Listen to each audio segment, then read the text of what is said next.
Transport control చేయాలి, అమ్మేవాళ్ళని అక్కడ నివారించాలి, కన్సంప్షన్ చేసేవాళ్ళు అంటే ఫైనల్ ఎండ్ యూజర్ ఉంటాడు కదా అతని మీద కూడా కేసులు ఉంటాయి. అందుకని దయచేసి ఎవరు కూడా చేయడానికి లేదు.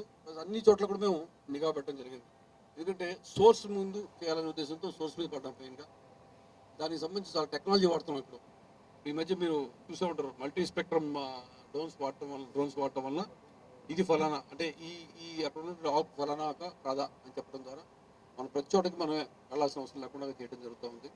అదేవిధంగా అక్కడ కొంచెం మావోయిస్ట్ ప్రభావిత ప్రాంతాలు ఉన్నాయి కాబట్టి అక్కడ కూడా మనం టీమ్స్ పంపించని చేస్తూ ఉన్నాం. సో సాగు ఎంత కంట్రోల్ చేస్తే ఎంత ఇంపార్టెంటో రవాణా చెక్ పోస్టులు, అది పర్మనెంట్ చెక్ పోస్టులు కావచ్చు, డైనమిక్ చెక్ పోస్టులు, దాని ద్వారా రవాణా ఆపుతున్నాం.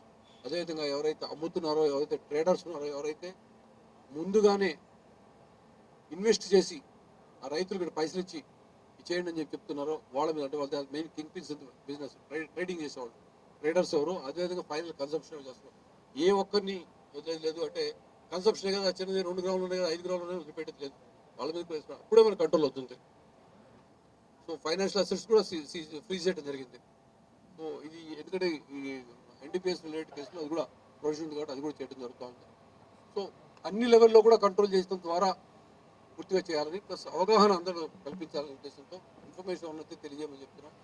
ముఖ్యంగా ఈగిల్ అనేది మీకు ఒక ఇమేజ్ తెలిసి ఉంటుంది. ఈగిల్ అంటే మీరు డిజిటల్ అరెస్ట్ అని చెప్పేసి లేదా ఇంకేదో అని చెప్పి వారెంట్లు పోలీస్ క్లియర్లో వస్తున్నాయో, ఈ మధ్య ఈగిల్ ఇచ్చింది వారెంట్ అని చెప్పి కూడా వచ్చింది. అంటే eagle he's already become popular among the public అని చెప్పి తెలియజేయడానికి చిన్న నిదర్శనం అనమాట. సో అది అఫ్కోర్స్ అది వీళ్ళు ఇచ్చింది కాదు, వీళ్ళు వారెంట్ ఇచ్చే అవకాశం కూడా లేదు. చెప్పే కేసు కూడా కట్టాము. But what I'm trying to say is people are utilising this also. అంటే ఫుల్లీ ఎస్టాబ్లిష్డ్, ఇంకా మ్యాన్ పవర్ ఇంకా చాలా రావాల్సింది వాళ్ళకి.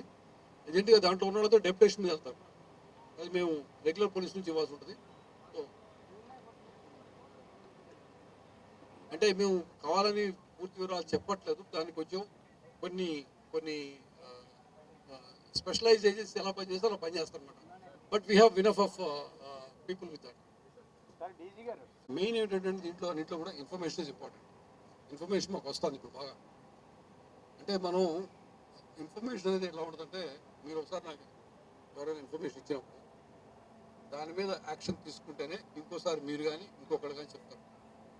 ఇచ్చిన ఇన్ఫర్మేషన్ అట్లా పక్కన పడేస్తామంటే ఇంకా రాదు, ఇన్ఫర్మేషన్ డ్రై అయిపోతుంది, ఇన్ఫర్మేషన్ సోర్సెస్ డ్రై అయిపోతుంది. సో ప్రస్తుతం వచ్చిన ప్రతి ఇన్ఫర్మేషన్, ప్రతి చిన్నదాన్ని కూడా మేము చాలా సీరియస్ తీసుకొని 1972 కాల్స్ వస్తున్నాయి. అదర్వైజ్ మాకు వచ్చిన ఇన్ఫర్మేషన్ ప్రకారం ఇమీడియట్గా యాక్ట్ చేస్తాము. ఇన్ఫర్మేషన్ బలోపేతం చేసుకోవడం ద్వారా అంతర్రాష్ట్ర ముఠాలు కానీ లేదా మన రాష్ట్రానికి సంబంధించిన తీసుకొచ్చినా కానీ ఎన్ని కూడా చూసి ఖచ్చితంగా యాక్షన్ తీసుకుంటాము. ఆల్రెడీ స్టార్ట్ అయింది. That's why we're able to get some good progress. ఈ మధ్య చూస్తే 200% కేసులు పెరిగినాయి ఈ మధ్య కాలంలో. 250% 295% సీజర్ పెరిగింది, కేసులు పెరిగినాయి. అంటే కేసులు పెరిగినాయి అంటే పెద్ద కంగారు పడాల్సిన అవసరం లేదు, ఉంది కాబట్టి మనం యాక్ట్ చేస్తాం అన్నట్టు. So will do it after some time, there will not be cases.